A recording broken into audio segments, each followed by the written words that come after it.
Naxçıvanı Türkiyə ilə də birləşdirə biləcək dəmir yolu olmalıdır və bütün bu layihələr koordinasiya şəklində təbii ki aparılmalıdır.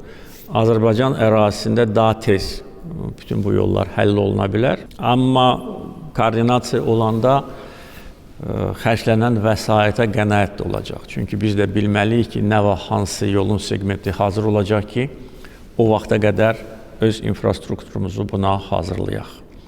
Amma yenə də deyirəm, bizim ərazimizdə Zəngəzur dəhlizi ilə bağlı heç bir artıq problem qalmayıb.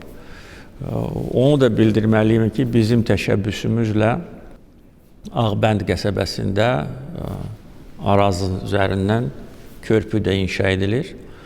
Yəni bizim o bölgədən qərb istiqamətinə və cənub istiqamətinə əslində iki yolumuz olacaqdır.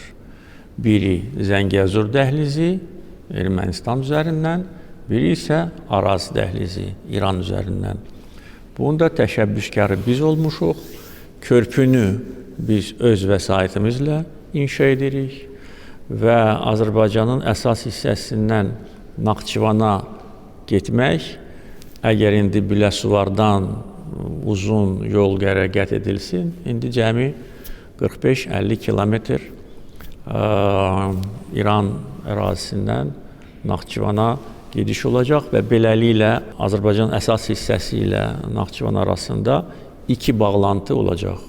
Biri Ermənistan üzərindən, biri İran üzərindən və faktiki olaraq biz Naxçıvanı və Şərqi Zəngəzuru və Qarabağı bir bölgə kimi birləşdirəcəyik.